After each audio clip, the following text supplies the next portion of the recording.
എല്ലാവർക്കും നമസ്കാരം.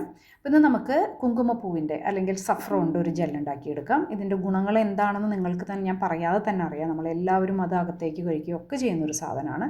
അപ്പോൾ ഇതിൻ്റെ ഒരു ഗ്രേഡ് എന്ന് പറഞ്ഞു കഴിഞ്ഞിട്ടുണ്ടെങ്കിൽ ഞാൻ ഉപയോഗിച്ചിരിക്കുന്നത് ഒരു ഫൈൻ വലിയ ഹൈ ക്വാളിറ്റി ഒന്നുമല്ല. കാരണം അതൊന്നും നമുക്ക് മുതലാവുന്ന കാര്യമല്ല. അതിൻ്റെ വില എത്രയാണെന്ന് നമുക്ക് എല്ലാവർക്കും അറിയാം.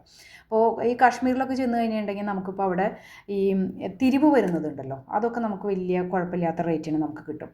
അതങ്ങനെ കിട്ടിയത് വെച്ചിട്ടാണ് ഞാനിത് ഉണ്ടാക്കിയിരിക്കുന്നത്. അതിൽ നിങ്ങൾക്ക് ഇങ്ങനെ ചെറിയ ചങ്ക്സ് പോലെ ഒരു പീസസ് പോലെ എടുക്കുന്നത് കാണാൻ പറ്റും. അത് ഞാൻ എടുത്തു കഴിഞ്ഞിട്ട് പിന്നീട് അതിൻ്റെ ജ്യൂസ് എടുത്തു കഴിഞ്ഞിട്ട് ഫിൽറ്റർ ചെയ്ത് എടുത്തു കഴിഞ്ഞിട്ട് ബാക്കിയുള്ള ഞാൻ അതിലേക്ക് തന്നെ ഇട്ടു. അത് കളഞ്ഞില്ല ഞാൻ. നമ്മൾ ഉണ്ടാക്കി വെക്കുമ്പോൾ ഇതിൻ്റെ കളർ ഒന്നും കുറച്ച് ദിവസം കഴിയും തോറും ഇതിൻ്റെ കളർ പതുക്കെ പതുക്കെ മങ്ങി വരുന്നതായിട്ട് നമുക്ക് കാണാം. ഇനി നമ്മളിത് ഉണ്ടാക്കുമ്പോൾ ഞാൻ പറയുന്ന ആ പെർസെൻറ്റേജ് തന്നെ സഫ്രോൺ എടുക്കണമെന്നില്ല.